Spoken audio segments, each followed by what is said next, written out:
Maaari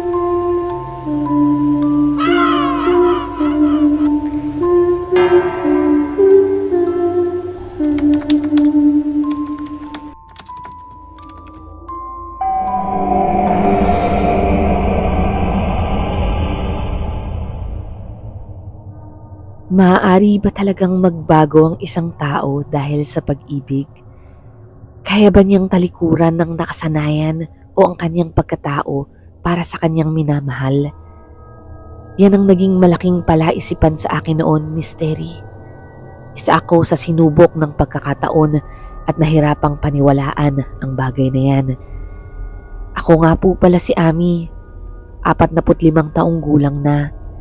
Gusto ko lamang pong ibahagi sa inyo yung aking karanasan nung ako ay 28 years old pa lamang. Hanggang ngayon, Mystery, ay sariwa pa sa akin itong pangyayari na nagbago sa aking buhay.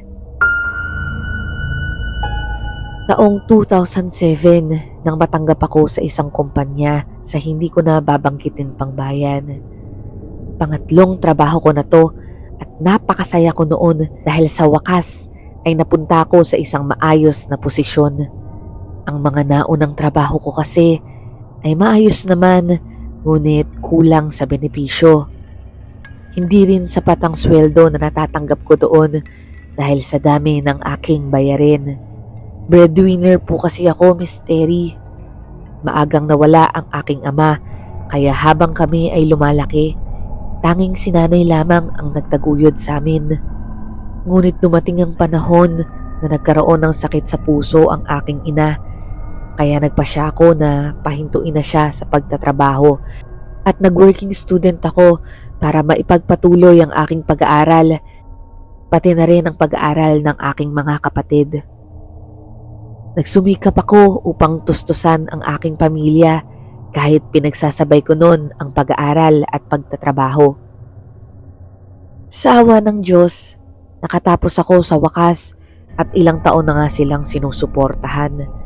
Kaya nung makapasok ako doon sa magandang kumpanya, ay nangako ako sa sarili ko na aayusin ko ang trabaho para doon ako magtagal at mas maging maayos ang aming buhay. Guys, ito nga pala si Ami, bago nating office clerk. Dito siya sa department natin naka-assign. Sana tulungan niyo siyang makapag-adjust, ha? Magandang araw sa inyo. Pagbubutihin ko po yung aking trabaho. Hello, Ami. Pag may kailangan ka, huwag kang mahiyang magtanong sa akin, ha? Si Lance ay isang data analyst sa aming kumpanya. Noon ay nasa 30 na siya at ilang taon na rin siyang nagtatrabaho dito. Matipuno si Lance at may magandang ngiti.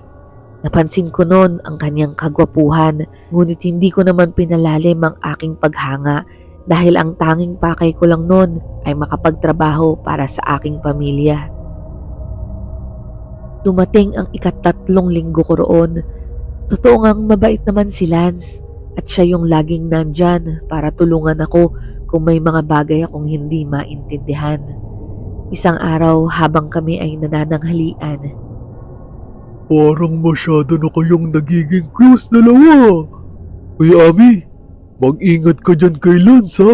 Chick boy yan. Uy, Michael, baka maniwala sa'yo si Ami, loko ka talaga. sabay na sulyap sa akin ni Lance.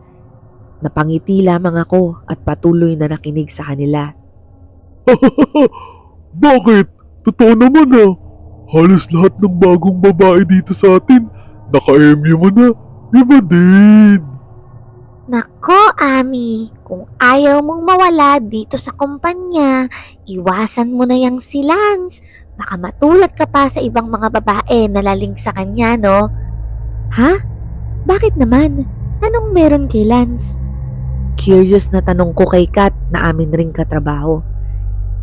Ay naku, iwan ko ba sa mga yun? Naging malapit lang kay Lance. Bigla na lang hindi pumasok. Nag-awol. Na broken-hearted ata kay Lance eh. Oo nga, diba? Naalala niyo si Cherry? Grabe, sobrang kilig nun kay Lance. Panay dikit, parang linta. Kaso isang araw na lang, hindi na pumasok. Masyado sigurong dinibdib yung LQ nila eh. Oy, wala akong kinalaman dun ano. Baka nagkakataon lang yun. Nahirapan siguro dito sa trabaho o nakahanap ng ibang kumpanya. Oo, inamin ko. Mahirap talagang iwasan tong kagwapuhan ko. Pero hindi ibig sabihin nun na ako ang dahilan ng pag-alis nila, no? Kahit nagbibiro ay tila may kakaiba sa pagsagot ni Lance Mystery. Nakatingin lamang ito sa kanyang kinakain, ngunit hindi makatingin ng diretso sa amin. Dahil doon, nagkaroon ako ng kutob na baka totoo nga ang sinasabi ng aming mga katrabaho. Baka nga siya ang dahilan kung bakit hindi na nga pumasok ang mga babae. Sa nalaman kong yon, tinatak ko sa isipan ko na hindi ako magiging malapit sa kanya. Napakahalaga sa akin ang trabaho na to, kaya hindi ko hahayaan na isang lalaki lang ang makakasira ng mga pangarap ko. Lumipas ang ilang buwan ay todo kayod ako. Mabilis kong natutunan ang proseso sa trabaho. Ayokong makitaan nila ako ng konting pagkakamali dahil gusto kong maging regular dito. Hello, Ami. May gagawin ka ba ngayong weekend? Gusto mong sumama sa piyesta namin sa Sabado? Bahagya akong nagulat nang biglang nagtanong sa akin si Lance sa dinami-dami ng aming katrabaho. Bakit ako yung yayayain niyang sumama sa kanila? Magaan naman ang loob ko sa kanya dahil siya yung madalas kong makausap at makatulong sa trabaho. Ngunit may halo pa rin akong pagkailang. Hindi ako pwede. Marami pa kasi akong gagawin sa bahay. Sila Kat at Michael na lang siguro yung isama mo.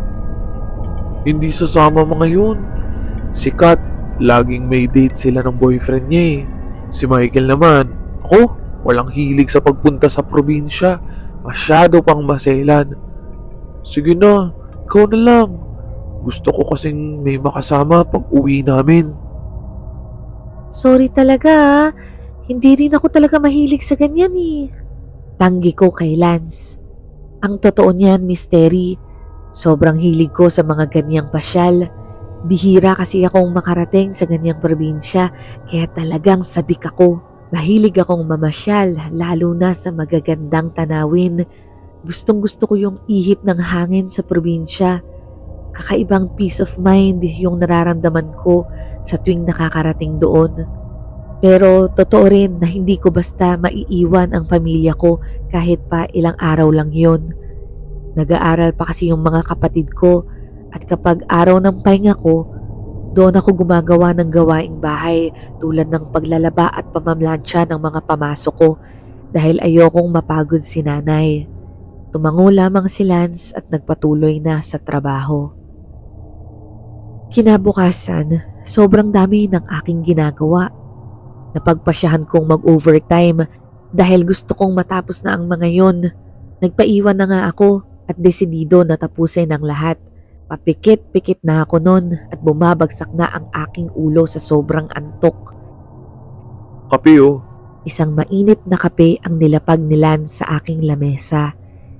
Nagulat ako dahil hindi pa pala siya umuuwi at mukhang nag-overtime rin pala. Ay Lance, salamat ah. Marami ka rin ginagawa. Lahat sila nag-uwian na. Akala ko ako na lang ang natira dito. Oo, marami nga, pero nakatapos na rin naman ako. Gusto mo, tulungan na kita dyan. Total, may energy pa naman ako. Naku, wag na no. Kaya ko na to. Umuwi ka na para makapagpahinga ka. Ano ka ba? Hindi ko matitiis na iwan ka ditong mag-isa, no? Akin na yung iba, ako nagagawa niyan. Lihim akong napangiti, Mystery. Mabait nga siguro talaga si Lance. Akala ko puro kalokohan lang siya. Pero eto, kasama ko siya at tinutulungan ako.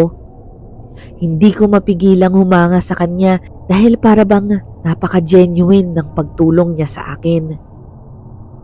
Ami, sigurado ka na ba na ayaw mo talagang pumayag sumama sa akin sa piyesta namin? Ngayong Sabado na yun. Sorry talaga, Lance ah. Wala talaga akong panahon sa mga ganyan eh. Tsaka, hindi rin naman ako mag-e-enjoy kung sakali. Bakit naman? Basta, Sige na, tatapusin ko na to para makauwi na tayo agad. Nang matapos namin ng trabaho, ay hinatid ako ni Lance ng gabing yun. Aaminin ko, Miss Terry, may parte sa akin na gusto kong pumayag at sumama sa kanya. Ami, anak, kinabi ka yata ng uwi. Opo, Nay, marami kasing trabaho. Pinilit kong tapusin para hindi ako matambakan bukas. Baka naman sobra mo nang nakakalimutan ang sarili mo. Anak, minsan magpahinga ka rin. Isipin mo ang kasiyahan mo. Huwag puro trabaho. Maayos naman kami rito, kaya huwag mo kaming intindihin. Naantig ako sa sinabi ng aking nanay, Miss Terry. Kasabay nun ay napag-isip din ako na tama. Minsan nga, kailangan ko ring magpahinga. Mas makakatulong sa akin kung makakapag-unwind ako paminsan-minsan para bumalik yung energy ko sa trabaho. Kinabukasan, Biyernes nun, lumapit ako agad kay Lance. Lance, gusto mo pa ba akong isama sa probinsya nyo? Ha? Oo naman. Bakit? Nakapag-desisyon ka na ba? Oo, Lance. Naisip ko, pagbibigyan ko naman yung sarili ko. Sige, sasama ako sa inyo.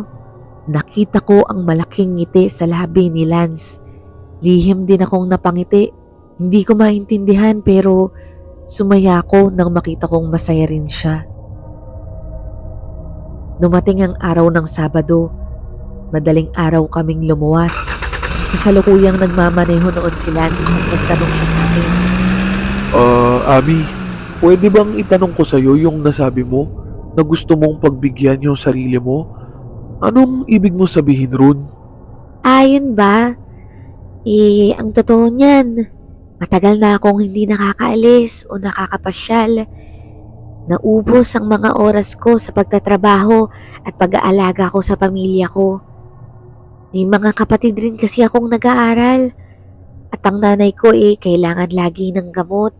Kaya nakalimutan ko yung sarili ko dahil inuuna ko sila. Oo, Lance, masaya ako na nagtatrabaho ako para sa kanila dahil sobrang laki ng pangarap ko. Pero may konting kalungkutan pa rin sa akin. Lalo na kapag naglalaban yung pangarap ko at yung mga gusto ko para sa sarili ko.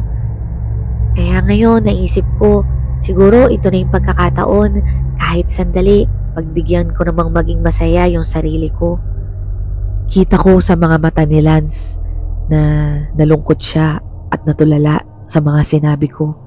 Para bang naintindihan niya ang sitwasyon ko kahit hindi siya umimik sa mga sinabi ko. Lumipas ang ilang oras ay nakarating na kami sa kanilang bahay. Pagbaba ko ng kotse ni Lance, tumambad sa akin ang napakalaking lupain nila. Napakaraming puno at mga halaman at napakalaki rin ng kanilang bahay. Ang ganda, Lance. Ang ganda sa lugar nyo. Sobrang saya ko na pumayag akong sumama dito. Nakapikit ako habang ninanamnam ko ang masarap na hangin galing sa mga makakapal na puno. Pagdilat ko ay nasa harapan ko si Lance. Gusto kitang pasayahin, Ami. Yung totoo masaya. Ha? Anong ibig mong sabihin? Ngumiti lamang si Lance at kinuha na sa akin ang mga bitbit ko. Dumiretso na siya sa pinto at niyaya akong pumasok. May kakaiba akong nakita sa mga titig niya sa akin, Miss Terry. Para bang malalim ito at parang may halong kalungkutan. Masyado sigurong naawa sa kwento ko, yun ang naisip ko. Pero binaliwala ko na lamang yon at tumungo na sa loob ng bahay nila. Nakilala ko ang kaniyang mga magulang. Masaya sila na binati ako. Ang tatay ni Lance ay matipuno rin. Meron itong makapal na bigote at medyo may katangkaran din. Makisig, ngunit seryoso ang kanyang muka. Ang kanyang nanay naman mukhang donya. Nakasuot ito ng mahabang bestida na kulay black and white. Mahaba ang mga kuko nito at merong cutics na kulay pula. Pero kahit nakaka-intimidate yung dating nila mukhang mabait naman sila. Sabi nga nila, gawin ko raw ang lahat ng aking gusto at wag daw akong mahiyang magsabi kung may kailangan ako. Kinabukasan na daw ang gaganaping pagsasalo, kaya magpahinga daw ako ng lubos at mag-enjoy. Matapos kong mag-ayos ng gamit, nag-dinner na kami. Hindi namin kasabay ang mga magulang niya, kami lang dalawa ni Lance. Maaga raw natulog ang mga ito para sa maagang paghahanda bukas.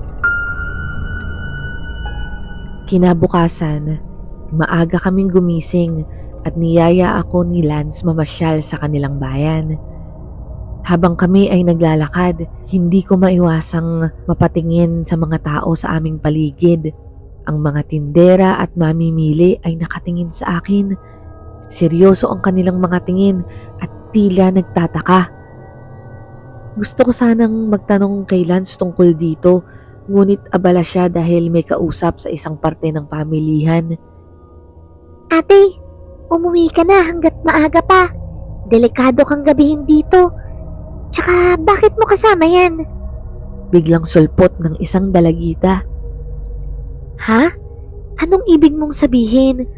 Bakit naman delikado? Basta ate, huwag kang basta-basta magtitiwala sa kasama mo. Nakatingin ang bata sa direksyon ni Lance at bigla na lamang itong tumakbo nang makita na pabalik na si Lance sa kinatatayuan ko. Ano kaya ang ibig sabihin ng batang yun? Tanong ko sa sarili ko. Babala ba to dahil kilalang babaero si Lance sa lugar nila? Ngunit naisip ko nun, mystery, pasya lang naman ang ipinunta ko rito at wala naman akong balak na makipagrelasyon. Kaya naisip kong siguro safe naman ako. Magagabi na nang magsimula ang pagsalo-salo. Ang daming tao sa loob ng bahay nila Lance. Mga kamag-anak niya daw yon at mga malalapit na kaibigan ng mga magulang ni Lance. Nandun din ang kanyang mga kababata. Maya-maya ay may isang lalaking lumapit sa amin at pinsan ito ni Lance. Kuya, yan ba yung alay mo? Napakunot ang noo ko sa tanong nito at ang tanong rin yon ang nagpahinto sa mga pag-uusap ng mga tao na naroon.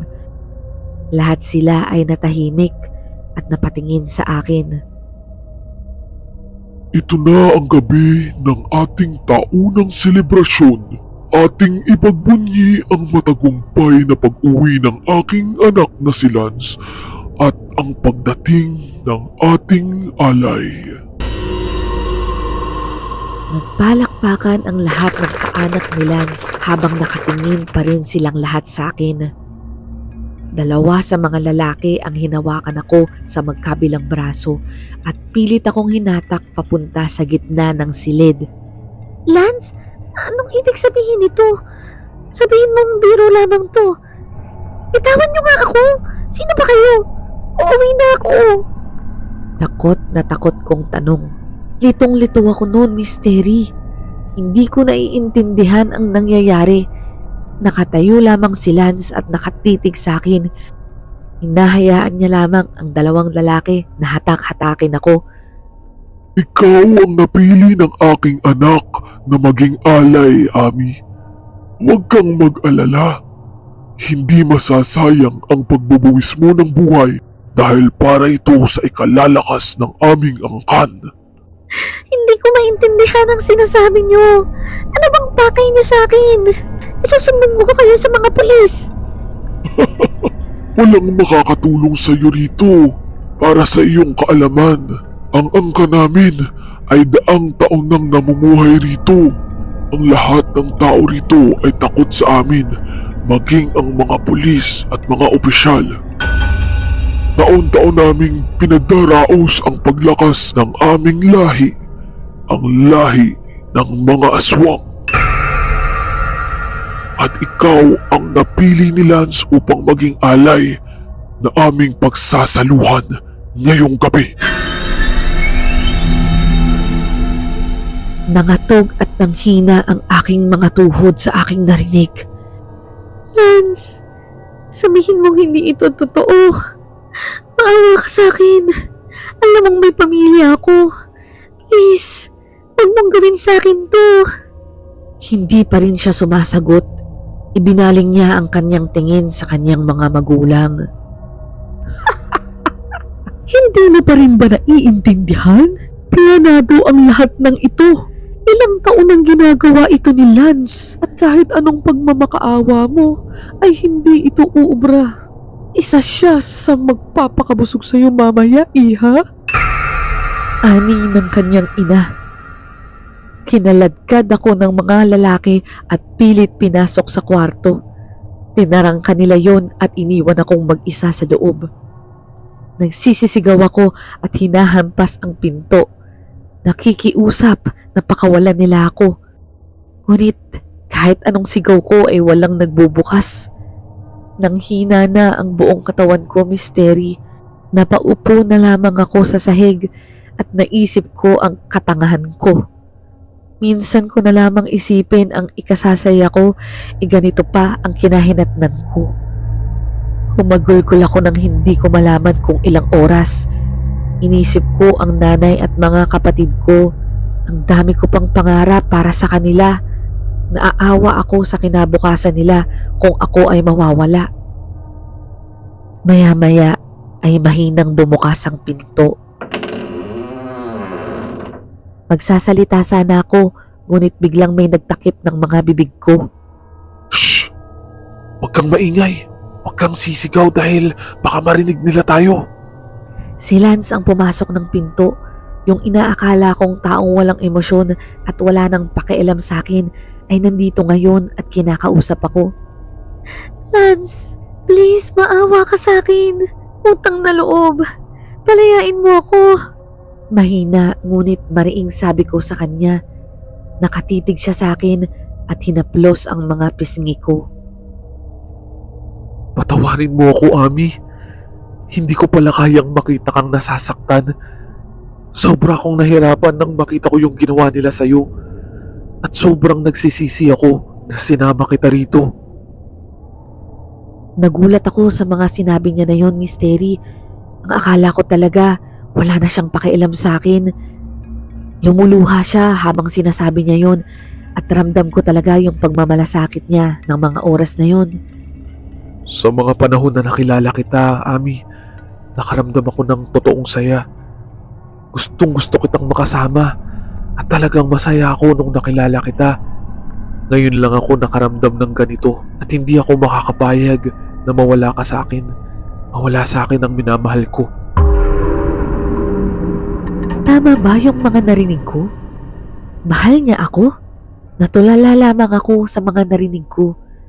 Kanina lamang ay handa niya na akong ipakain sa buong angkan niya. Ngayon naman ay sinasabi niya na mahal niya ako. Pero hindi ko magawang magalit, Misteri. May parte sa akin na naniniwala sa mga sinasabi niya. Marahil ay nahulog na rin ako sa kanya. Huwag kang mag-alala. Itatakas kita, Ami. Pero hinihiling ko ang tiwala mo. Huwag ka sanang matakot sa akin. Gagawin ko lamang to para maligtas ka.